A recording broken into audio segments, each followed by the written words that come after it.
ये वारिस कहते हो आप यहाँ कोई वारिस मत करना, नहीं तो ऐसा गला घिस देंगे, उसका जान यही मार देंगे। मैं कहता हूँ आप उसको मार देंगे, मैं कहता हूँ। और इस बात का अहंकार ना करें। आप कोई युद्ध लड़के नहीं आए, आप कोई भुजाओं के दम पर नहीं आए, कोई लड़ाई जीत के नहीं आए, ये तो मशीनों से जीतते हैं साहब। अगर युद्ध लड़ना हो तो हम खड़े हैं ना, हम चुनौती देता है। आओ किसी की बीजेपी का कोई नेता है तो आओ, तो पता चल जाए। उनकी आंखों में चर्बी चढ़ गई है, देश का हराम का खा करके देश को लूट लिया। मैं कहता हूँ जय श्री राम, जय श्री राम। देश में नफरत फैला रखी है, हिंदू मुसलमान रिकॉर्ड चेक करें ना, करवाए चेक मोदी जी, आपके पास तो सारा देश का हमला जमा है पूरा रक्षा मंत्री आपका, आप मेरा रिकॉर्ड चेक करवाए इस सूबेदार वीर सिंह चौहान का। ये बेशरम सरकार है, ये इस्तीफा नहीं देगी, इनके हलक में लेके निकालना पड़ेगा, देश को जागना पड़ेगा, जंतर मंत्र पर तूफान मचना चाहिए भाई। मैं कहता हूँ इनकी टांगे पब्लिक होनी चाहिए, इन नेताओं की जनता का जो है हुजूम देख करके ये हालत होनी चाहिए। मैं बीजेपी के अंधभक्तों से भी विनती करता हूँ, क्या आपके बच्चे एग्जाम नहीं देते क्या? लेकिन आपकी पता नहीं आंखों पर कैसी पट्टी बंधी है। ये योद्धा है, ये सत्ता के खिलाफ सिर उठा के सीना तान करके लड़ाई लड़ने वाले योद्धा है। मैं कहता हूँ,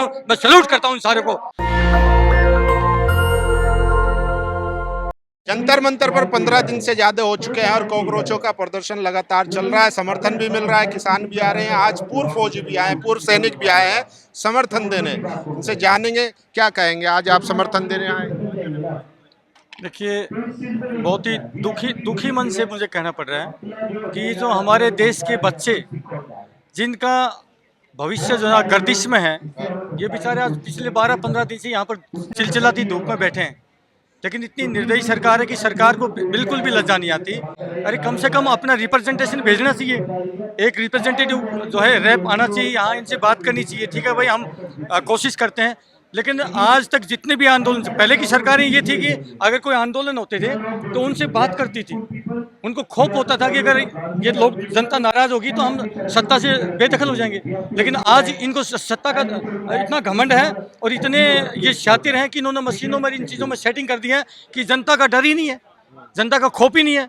चाहे पूरा देश आंदोलन करे, पूरा देश 144 करोड़ या 140 करोड़ हैं, वो यहाँ पूरे यहाँ पर आ जाएं जंतर मंतर पर, देश में कहीं भी आ जाएं, इनको खौफ नहीं। क्योंकि ये इंसानों के वोट से थोड़ी जीतते हैं, ये तो मशीनों से जीतते हैं साहब। इसलिए मैं तो कहता हूँ पूरे देश को जागना पड़ेगा। ये जो बच्चे कर रहे हैं इनमें हम लोग सारे फौजी हैं, देखिए साहब हैं, हम सब फौजी हैं। हमारी ट्रेनिंग साहब, हमारी एक सरसरी नज़र से हम देख लेते हैं या कौन गुंडा है, कौन बदमाश है, कौन हिंदुस्तानी है, कौन पाकिस्तानी है। यहाँ सारे के सारे बच्चे देशभक्त हैं, गरीबों के बच्चे हैं, मंत्रियों के बच्चे तो नहीं यहाँ पर, क्योंकि उनको तो अय्याशी करने से मौका नहीं मिलता। ये बेचारे गरीबों के बच्चे हैं और ये अपने हक की लड़ाई लड़ रहे हैं। जिस देश में 89 बार पेपर लीक हो गए हों, कितने 89 टाइम्स, कमाल की बात है, उनकी नैतिकता नहीं बची है। बताइए, इतनी शर्म आनी चाहिए सरकार को, जरा सी भी लज्जा है तो विचार करिए और तुरंत प्रभाव से। जो हमारे यहाँ पर सोनम वांगचुक जी बैठे हैं, अरे आज 6वां दिन है, मैं अभी गया था मंच पे, उनकी बॉडी बता रही है, उनका चेहरा बता रहा था कि चेहरे में जान नहीं बची। क्यों? आदमी अन्न नहीं खाएगा तो कहाँ उसके अंदर जान बचेगी। तो ये कंडीशन हो चुकी है, लेकिन आज तक सुन नहीं रही है। मैं सभी से, मेरे देश के जितने युवा हैं, मेरे देश के युवा हैं, ये आवाज़ सब तक जानी चाहिए। वीडियो को वायरल करो और एक एक बच्चा, ये मौका है मेरे भाइयों। मैं बीजेपी के अंधभक्तों से भी विनती करता हूँ, क्या आपके बच्चे एग्जाम नहीं देते क्या?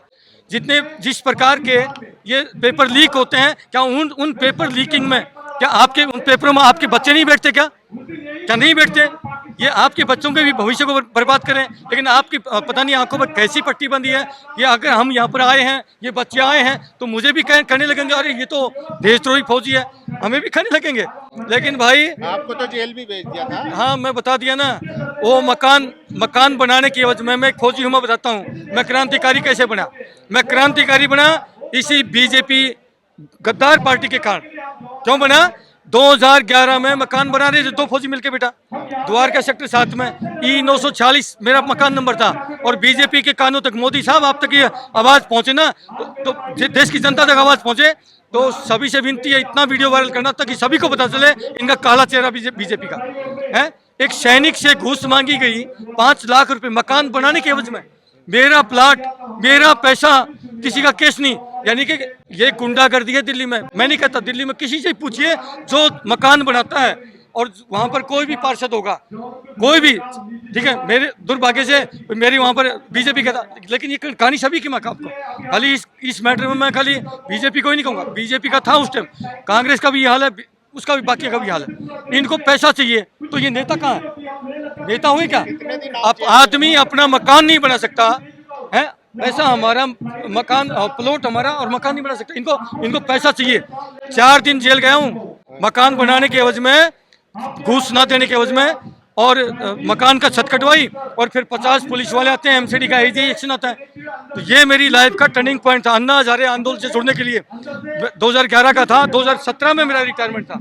मेरा रिटायरमेंट 2017 में था, और मैं 2012 में पूरे हिंदुस्तान का इकलौता फौजी हूँ जो बिहार से लेके आया था, जबकि मैं 5 साल सूबेदार रैंक में, और सूबेदार मेजर रैंक आया हुआ मेरा। कई नालायक कहते हैं डिफाल्टर रहा होगा, मैं चुनौती देता हूँ। मैं BG Roorkee and centre, Bengal engineer Roorkee and centre का मैं सोल्जर हूँ। जब सेंटर में रहा मैं टॉप रहा हूँ, टॉप अपनी प्लाटून का फर्स्ट राउंड फर्स्ट। मेरी इंक्वायरी कर लेना, अगर झूठ लगे तो सूबेदार चौहान को फांसी पर लटका देना। मैं चुनौती देता हूँ। मैं जिस रेजिमेंट में भी रहा हूँ, मैं हर जगह मैंने अप्रिसिएशन लेटर पाया, कहीं पर भी मेरा कोई झगड़ा नहीं। डिपार्टमेंट में 1 नंबर की नौकरी करके, लेकिन मैं क्रांतिकारी बना इन गद्दार नेताओं के कारण। ठीक है, मैं आर्मी के अंदर, मेरे रिकॉर्ड चेक करें ना, करवाएं चेक मोदी जी, आपके पास तो सारा देश का अमला जमा है पूरा रक्षा मंत्री आपका। आप मेरा रिकॉर्ड चेक करवाए इस सूबेदार वीर सिंह चौहान का। अगर इतनी सी भी सुई की नोक दिखा, अगर मैं अपने डिपार्टमेंट में गलत हूं तो फिर वायरस का समर्थन क्यों करने आए? ये वायरस का तो आप, मैं नहीं कह रहा, बीजेपी के नेता कह रहे हैं। आप यहाँ कोई वायरस मत करना, बीजेपी के नेता नहीं तो ऐसा गला घिस देंगे, उसका जान यही मार देंगे। मैं कहता हूँ आप उसको मार देंगे। मैं कहता हूँ हम उसको, जो इनको वायरस कहेगा वो कतार है देश का। ये बच्चे अपने जो ना हक की लड़ाई लड़ रहे हैं, बताइए हैं, इनको वायरस करें, शर्मानी चीज उनको वायरस करें, वो कतार है। मैं कहता हूँ देशद्रोही है।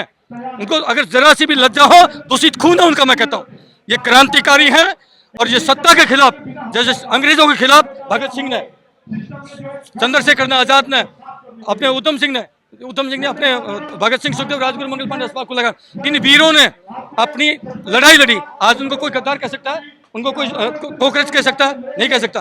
वो योद्धा थे, ये योद्धा हैं। ये सत्ता के खिलाफ सिर उठा के, सीना तान करके लड़ाई लड़ने वाले योद्धा है। मैं कहता हूँ, मैं सैल्यूट करता हूँ इन सारे को।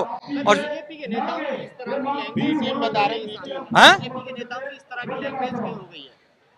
उनकी आंखों में चर्बी चढ़ गई बेटा, उनकी आंखों में चर्बी चढ़ गई है। देश का हराम का खा करके देश को लूट लिया। मैं कहता हूँ सुशील शुक्ला अपने यूपी पुलिस के सिपाही हैं, उसने भ्रष्टाचार के खिलाफ एक आवाज कही। उसने क्या कहा? हर आईपीएस अधिकारी का साल में एक बार ब्रेन मैपिंग जो है वो टेस्ट हो जाए।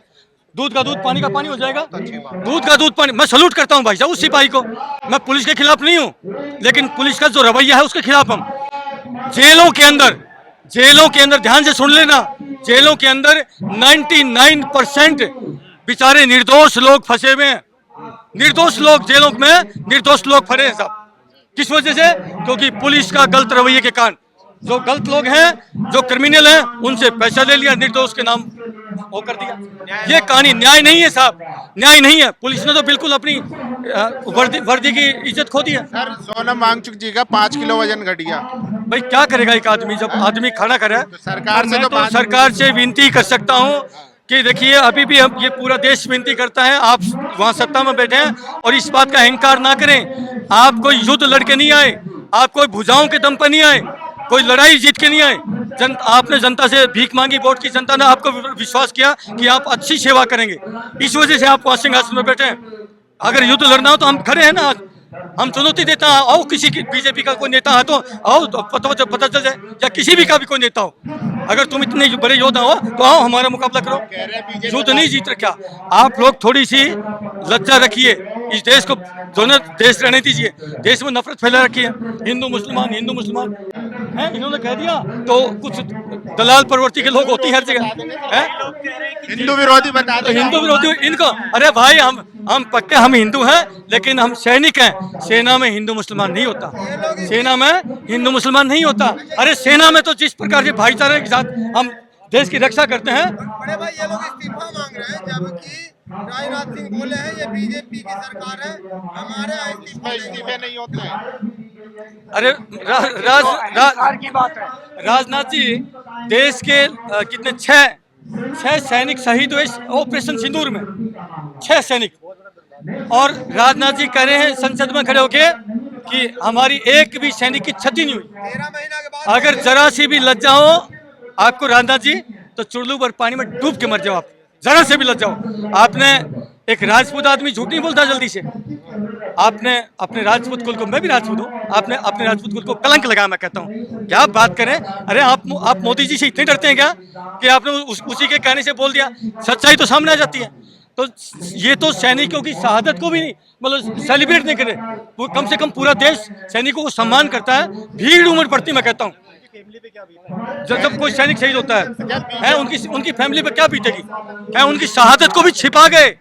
कमाल के बात यार, इतने बड़े गद्दार हैं ये लोग, इतने बड़े गद्दार हैं। 11 महीना चला था और तकरीबन 1000 लोग मरे थे। ये लोग कितने लोगों के बाद कितने दिन में इस्तीफा होगा, कुछ आइडिया है आपको? कितने दिन में ये बेशरम सरकार है, ये इस्तीफा नहीं देगी। इनके हलक में देके निकालना पड़ेगा, देश को जागना पड़ेगा। और मेरी अपील है जितने भी मेरे देश के क्रांतिकारी भाई हैं, वाकई जो इस देश से प्यार करते हैं, मेरी विनती है ये वीडियो को जितने फेंकना फैला दीजिए कि हम फौजियों की आवाज, हम भाइयों की आवाज पूरे देश तक पहुंचनी चाहिए और इस जंतर मंत्र पर तूफान मचना चाहिए। भाई इतनी प्रार्थना है। मैं कहता हूँ इनकी टांगे बबलिंग होनी चाहिए। इन नेताओं की जनता का जो है हुजूम देख करके ये हालत होनी चाहिए।